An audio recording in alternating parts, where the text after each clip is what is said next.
আপনারা দেখছেন এখানে বিজনেসম্যান শিবাংশ বসে আছে। কত টাকার মালিক শিবাংশ, এগুলো হচ্ছে শিবাংশের পার্সোনাল টাকা। কিন্তু ব্যাপারটা হচ্ছে এগুলো দেখে অরিজিনাল আপনাদের মনে হতে পারে, কিন্তু এখানে একটু যদি ফোকাস করি দেখুন, মনোরঞ্জন ব্যাংক অফ ইন্ডিয়ার টাকা। ঠিক আছে, এগুলো হচ্ছে মনোরঞ্জন ব্যাংক অফ ইন্ডিয়ার টাকা, ফুল অফ ফান্ড। তো শিবাংশ এখানে বাজার করতে হবে, সেই জন্য ওর টাকা লাগবে। আমার কাছে রিকোয়েস্ট করেছে কিছু টাকা দেওয়ার জন্য। শিবাংশ, এটা কত টাকা, কত লেখা আছে? 10 কি 10 রুপিস। তাহলে শিবাংশকে আমরা একটা কাজ করি, একটা 10 রুপিস নাও তুমি। ঠিক আছে, এখান থেকে একটা 50 রুপিস দিলাম, একটা 100 রুপিস দিলাম,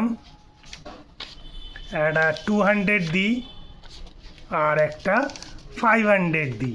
ঠিক আছে, তো শিবাংশকে আমি এই টাকাগুলো দিলাম। তো শিবাংশ এইগুলো নিয়ে একটু বাজার টাজার করতে যাবে। ঠিক আছে, একটু বিজনেস আরে করবে।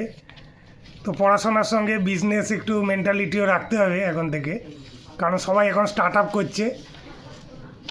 এডুকেশান কমপ্লিট করে শিবাংশ স্টার্ট আপ তৈরি করবে, তাই তো? বিজনেস করবে তো? স্টার্ট আপ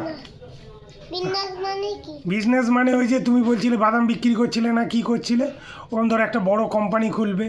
ঠিক আছে, কোনো ইলেকট্রনিক্সের কোম্পানি খুলতে পারো, মেডিকেল ইকুইপমেন্টের কোম্পানি খুলতে পারো, বিভিন্ন ধরনের বিজনেস হয়, ওখান থেকে লাভ হবে, তোমার কোম্পানি হবে। ঠিক আছে, করবে তো? তাহলে অনেক ইনকাম হবে, অনেক লোক তোমার আন্ডারে কাজ করবে, অনেক ফ্যামিলিকে তুমি সাপোর্ট করতে পারো।